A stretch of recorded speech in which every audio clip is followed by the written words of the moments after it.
everyone, welcome back to the channel yet again, and happy October. I am kicking off my very first set of Halloween inspired nails with this cute and spooky crime scene set. So without further ado, let's jump right into the vid.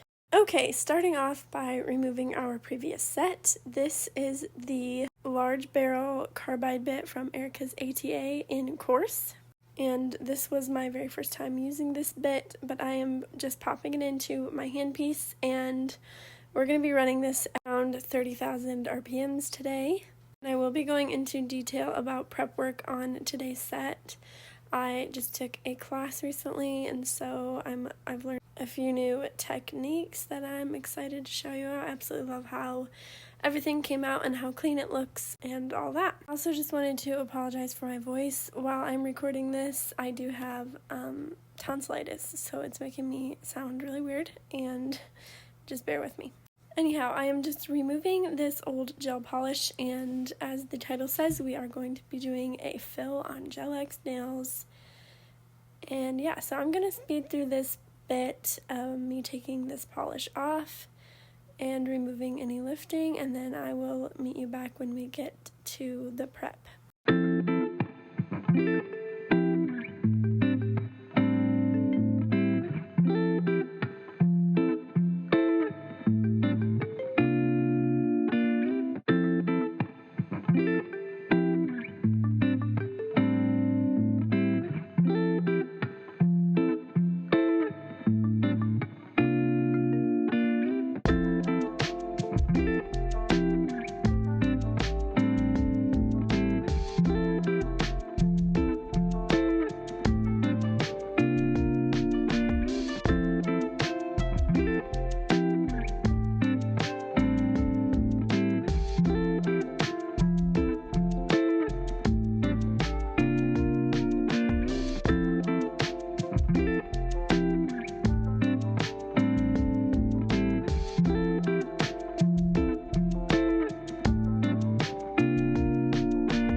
Here I am dusting off all that dust, and I'm taking my Cuticle Pusher. I have had this for far too long, but I'm just scraping that flat edge against the pterygium. If you don't know, the pterygium is the bit of soft white skin that grows up your nail plate. You can barely see it, but that will cause 99% of your lifting if you don't get that up.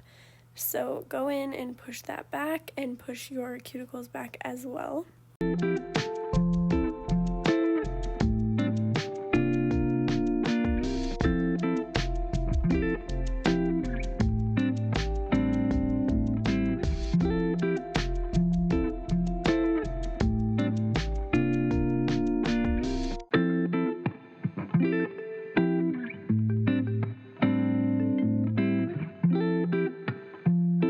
This is another new bit I'm using for the first time. This is the large flame bit from Erica's ATA. I'm putting that in my handpiece and running it at around 11,000 RPMs. I'm first putting it in reverse and going from one side of my nail to the other. Now, this you do not want to use on an angle, like the little needle point. You don't want to use that, run that along the nail. That will cause rings of fire. So you want to run it on between the thickest part and the thinnest part of the bit, if that makes sense. If you can kind of see how I'm doing it here. And this bit like I said, this was my first time using it. I absolutely loved it though. And this was from my class with Nails by Katie Dutra. I learned how to use this, and honestly, it has been so life-changing. So you should definitely pick up one of these bits. And this brush that I'm using is from Amazon. I will leave it in the links below. But yeah, just basically going from one side to the other. And then once I'm finished with this thumb, you will see me switch the, I switch my bit to go in the direct opposite direction. That's what I'm trying to say. So it's in reverse now, and then in a minute here I will flip it to go forward, and then I will run it the other direction. As you can see here, I'm doing basically the same thing that we did on that one side, and I'm running it on the other side.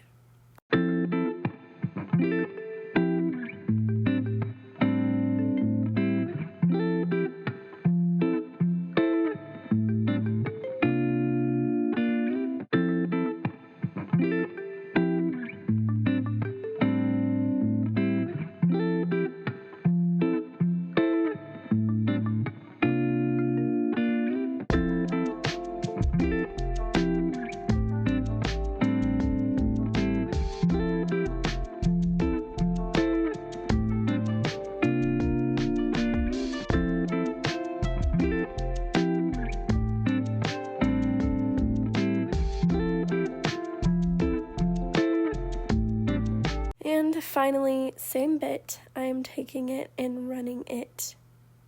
I've flipped it upwards, and you'll see me kind of go back and forth here, but the gist of what I'm trying to say is I've flipped my bit upward, as you can see me doing here, and I am running it kind of in the opposite direction. So I was running it facing toward my nail plate, and now I'm running it facing toward my skin. And that is just going to thin out the cuticle as much as possible. And then once I've done that, then I would clip any excess cuticle off with my cuticle nippers. And of course, here I am going in and filing and shaping up my nails. And I'm kind of doing more of a, I would say this is more of a stiletto or almond shape. Basically just crisping them up a little.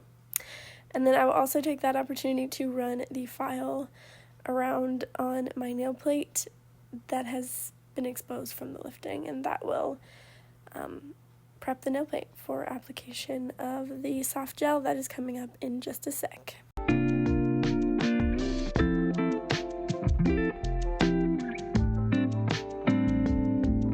Now that they are all shaped up and buffed, I have removed the dust, and now I'm going in with step 1 and step 2 from Apres. This is the pH bonder, and then after this I will go in with the primer from Apres.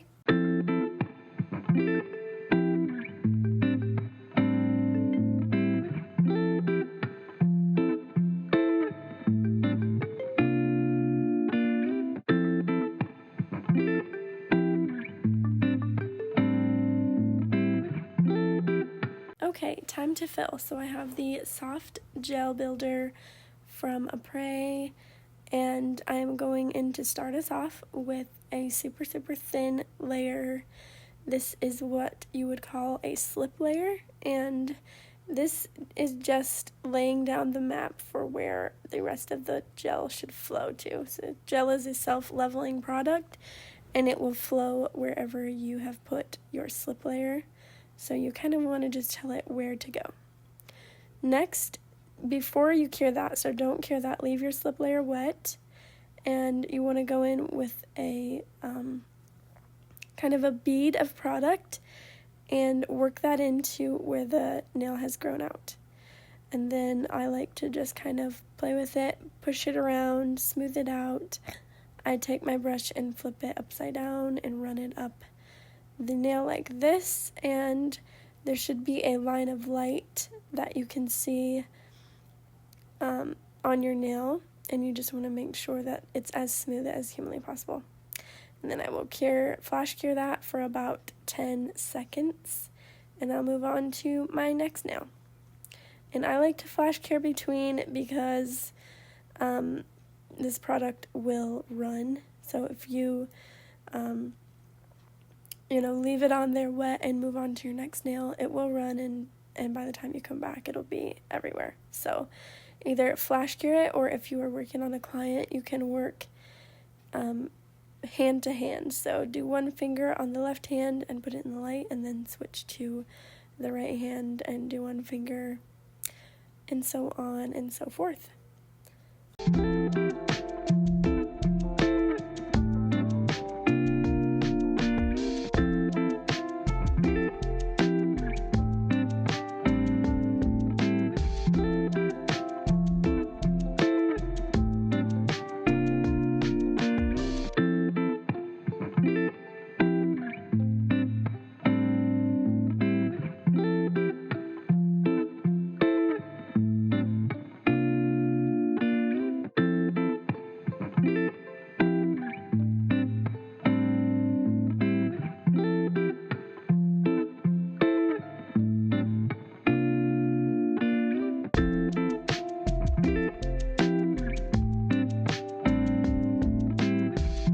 Once your nails are filled, you're going to want to cure it, of course, and then I'm going in here and cleansing off that tacky layer and getting ready to refine the shape of these one last time. So this will never be perfect. I think, if you've worked on it a lot, then maybe you can lay it down perfectly, but if you're anything like me, it's always going to need to be refined. Please, I beg of you, please go in and refine your nails on top, because here's what's going to happen if you don't. You're going to go ahead and go in with your polish, and then your nails are going to be super lumpy, and it's going to frustrate you, and you're going to want to quit. So I just like to you can do this with a e-file as well, but I was just using this 180 grit from a Prey. And with gel, since it's so soft, it doesn't really need to be at 100 grit, so I used the 180 grit and just went over the surface of these nails and shaped them up so that when you polish, it looks super crisp and clean. So, time for the design. Here I am going in with this black gel polish from China Glaze. I don't like it, so don't get it, but it's the only gel polish black I had on hand. And then here, this is another technique I learned from my class. You could see me, I don't know why I didn't show you, but I just took that detailer brush, and then to get as close as possible to the cuticle, I got some of that black polish on that detailer brush, and I ran it around my cuticle area so it is as little space as possible, and it looks super flush to the cuticle and professional. And then I have this Fiote gel. I think the color might be vanilla, but I will link it in the description. And I absolutely love the color. I do so sincerely apologize for being out of frame for half of this. I'm still working out my angles, guys. But I did try to cut out most of me being out of frame, so hopefully that doesn't frustrate you too bad. So here I am doing my second coat of this gel polish. I will cure this, and then it will be time for the design.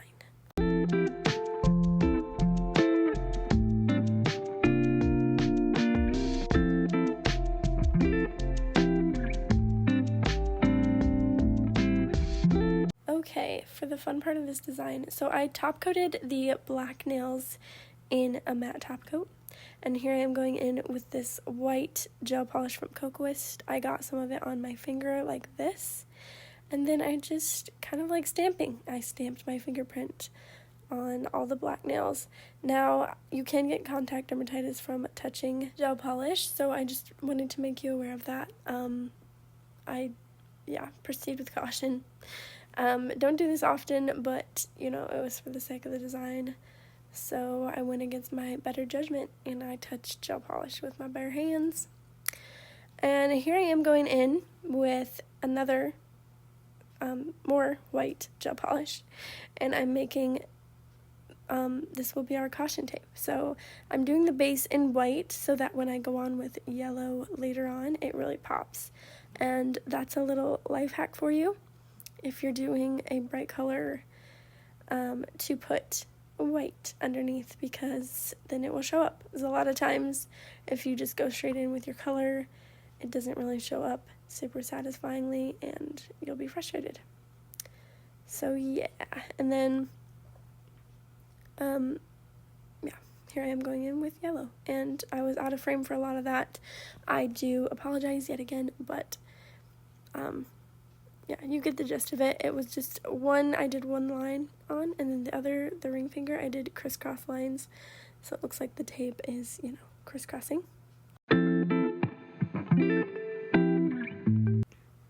And here we are. This is the finished tape, and then I'm going in with this black art gel from Leaf Gel.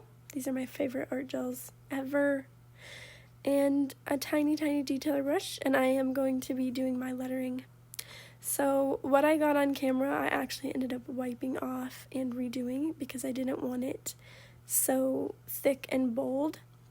But you'll see in the reveal shots it looks a tiny bit different.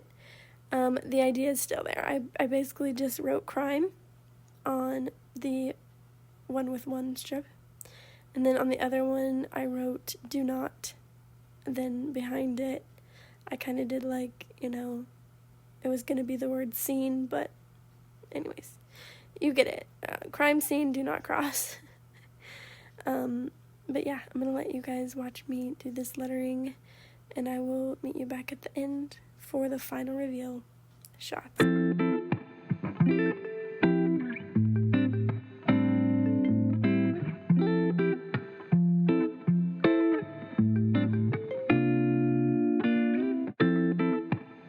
Another thing I did not make note of in this video because the footage was terrible and you couldn't see me doing it, I did end up taking some bright red gel polish and I flicked it on the 2 middle fingers, so the crime scene tape, to make it look like, you know, there was blood going down. And yeah, I thought that added something kind of cute. And overall, I really like how these came out. So let's check out the final review shots.